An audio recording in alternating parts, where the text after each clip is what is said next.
Hey everyone, and welcome to what is likely the last 3 up, 3 down video for 2023. So happy holiday season to all of you.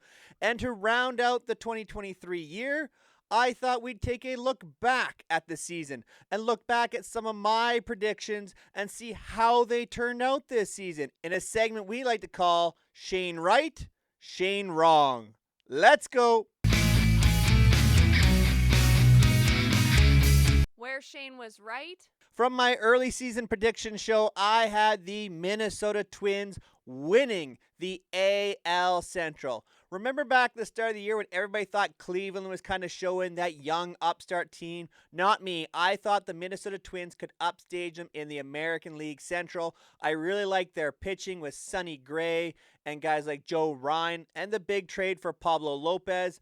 I was big on some of their young guys coming up through the system to lead some of the offense. I thought Correa and Buxton would have better seasons to help them along the way, but in the end, I felt it was the Minnesota Twins who would be the best team in the AL Central, and yes, I got them right. In fact, I was only one win off of their season total in my prediction. Where Shane was wrong. Yes, I really got one wrong. I had the Los Angeles Dodgers missing the playoffs. I didn't like their pitching, and in the end, it was better than I thought it was going to be, but it really wasn't fantastic. But I thought they were led too much by Freddie Freeman and Mookie Betts. My expectation is that one of those guys was going to miss some time. I bet on an injury. I was wrong, and those two guys really carried the offense. Will Smith took another step forward. Max Muncy was decent, and they had some platoon situations that worked out very well for them. So, yes, the Dodgers made me look like a fool, but they won't get me again next year. Where Shane was right. Three AL East teams in the playoffs. I had it from the start of the year. I may not have had the right three teams, but just the fact that I was able to pick out 3 AL East teams making the playoffs and limiting the other divisions in those instances in the wild card was a very bold prediction in my opinion. Maybe it wasn't the most bold prediction out there, but I felt it really hit home on the quality of the teams in the AL East, especially with the Toronto Blue Jays and Tampa Bay Rays making it. I had the Yankees, but the upstart Orioles pulled it off. So kind of flip-flop there, but I really liked the prediction, and it seemed to work out for me in the end. Where Shane was wrong. One that makes me look really foolish is I had Ezekiel Tovar, the shortstop for the Colorado Rockies, winning the NL Rookie of the Year. I didn't believe the hype on Corbin Carroll and Jordan Walker, and I paid for it. Now, on those types of predictions, I really kind of like to go outside the box. Carroll and Walker were definitely the big names. I thought Tovar was going to have a very good season. He's known for his defense. He had a very good hitting approach last season in AAA as he made his way up to the major leagues. In 2023, I was looking for him to take the next step. The first half of the season was a real struggle for him at the bat. Second half of the season, he was coming around, and he actually led the Colorado Rockies in RBIs. So I think there's still a big future for Ezekiel Tovar with Colorado. It just didn't work out this season. Many people predicted the St. Louis Cardinals to win the NL Central at the start of the year. Not me. I got it right. I picked the Milwaukee Brewers. I just really like the starting rotation for the Milwaukee Brewers. Where Shane was right. Corbin Burnes and Freddie Peralta fronted that rotation. I kind of thought Brandon Woodruff would come back a little quicker. He didn't, but it still worked out for the Brewers in the end. Wade Miley gave them some very good innings. The bullpen was tremendous. They found a lot of really good pieces in that bullpen, and they got just enough offense to be a very quality team in the NL Central. And in fact, they really ran away with the division at the end of the year. Where Shane was wrong. So people ask, where did I have the Cardinals?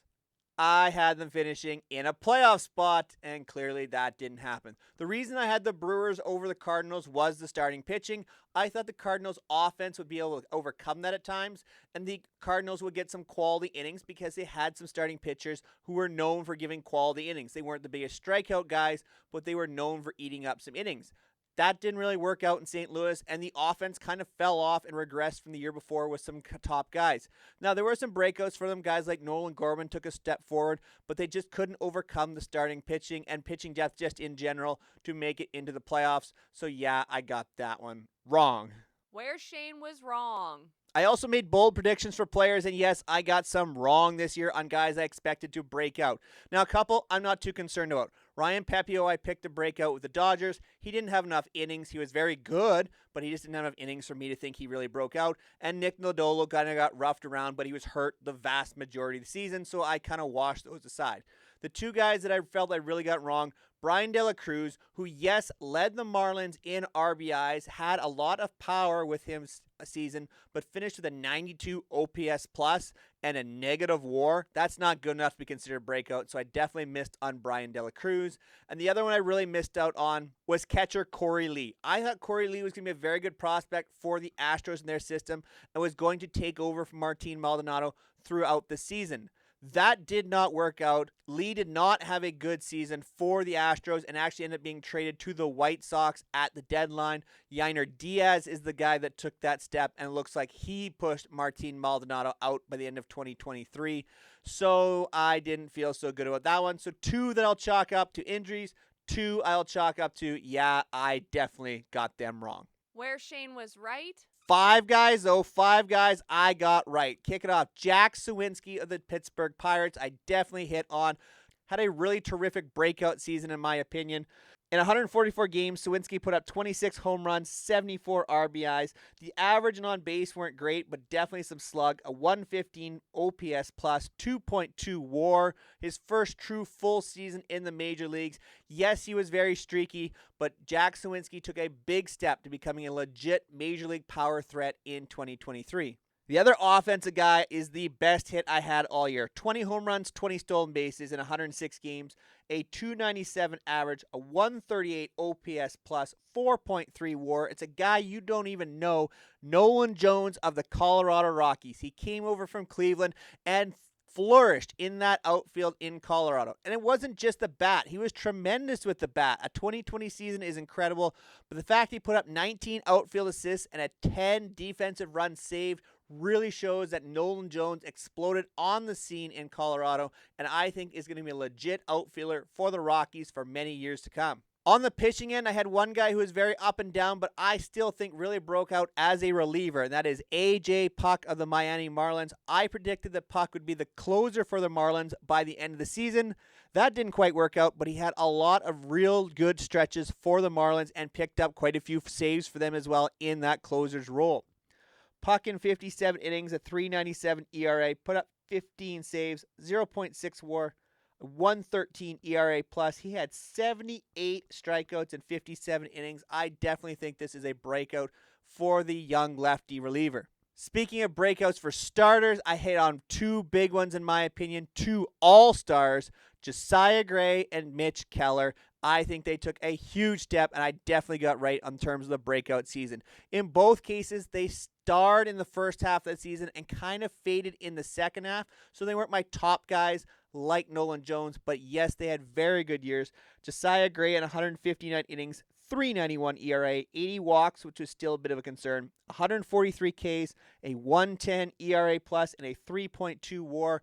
And he really drove the Nationals in the first part of the season. Is going to be a big part of their 2024, who I think are going to be a very good young team to watch.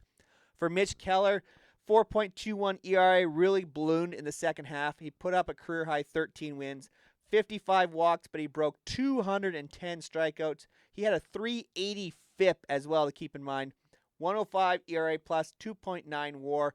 Mitch Keller really lit it up in the first half. He faded more in the second half, so that will be the next step for Keller. Can he produce for a full season? If I was scoring this on an out of 3, I would give myself on Gray and Keller a 2 out of 3, but I definitely think I hit well on those guys in their breakout season. To close out the year, I just want to say thank you to everyone who supported 3 Up, 3 Down here in 2023. We had a fantastic growth in terms of subscriber count through the year, and I greatly appreciate all the support. Please make sure that if you are into this kind of content, comment down below what you would love to see come to 3 Up, 3 Down in 2024, and hopefully we can continue to grow the channel. And yes, I will be continuing to make baseball content that you guys love. As always, make sure you go check out some of the previous content. Please subscribe to the channel. It helps me out so much. Please like this video and share it out with all of your baseball fans this holiday season as we continue to try to grow 3 Up, 3 Down as we move into 2024. As always, make sure you go check out some of the previous content. And until next time, take care, everyone.